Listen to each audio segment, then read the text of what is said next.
Hey y'all, Jamie from Country Diggers here.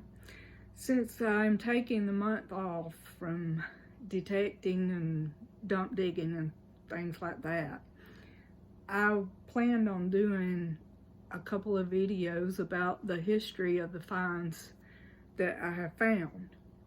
Now, I did go walking this morning. It's the first time I've walked since I fell, and it felt good to be out. And I did find a find. Let me show you. I found this little kitty on the side of the road. This little stuffy kitty. And he's a scruffy. It says Scruffies on the tag right there.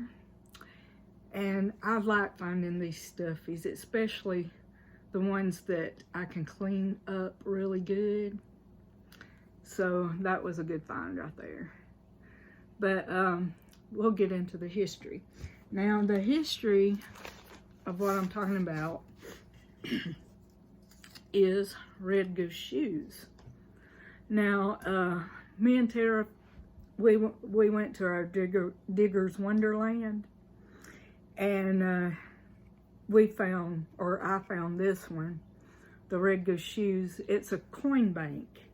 It's a plastic coin bank, and this particular one is from the 1950s. Now, the other half is missing, but I was going to tell you a little bit about the company, Red Goose Shoes Company. All right, stay tuned for it. All right, the Red Goose Shoes Company was of St. Louis, Missouri, and they began selling shoes to pioneer families headed west in 1869. The company's name was originally Guysack D. Onich Hayes, after its founders. But when the company became advertising conscious in the early 1900s, they changed the name Guysack. Guysack is German slang for goose. So the goose image came naturally. The red color came later when, during the St. Louis World's Fair in 1904, some stock boys painted the goose on the cartons red.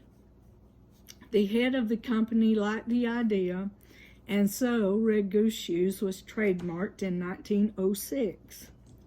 In 1911, the Roberts, Johnson, and Rand Shoe Company merged with Peters Shoe Company to form the International Shoe Company in St. Louis. Red Goose was swallowed up by the International Shoe Company in the first half of the 20th century.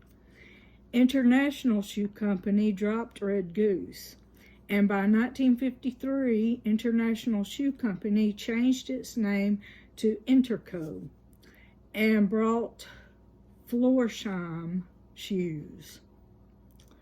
In 1980, Interco diversified into furnishings by the purchase of Ethan Allen.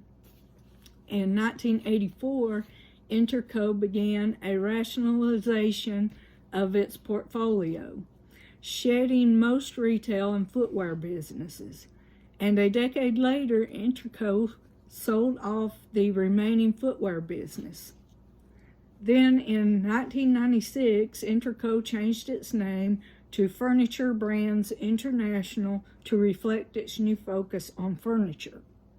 Now, as far as I know, Red Goose Shoes was in St. Louis first, and they had stores down south for a long time, well, from the 1950s, from when it was first established to the 1950s, I think, because there were stores in the South with Red Goose Shoe logos. But it changed hands a lot of times and was swallowed up by other companies too. But some of the advertisements say that, "Isn't that a pretty shoe?" It's a red goose, the kind that are half the fun of having feet. From the toddler to the grade school boy and girl, Red Goose shoes fill the bill. This is the step that counts. It's a right step in built for action Red Goose shoes. Red Goose, action shoes for boys and girls.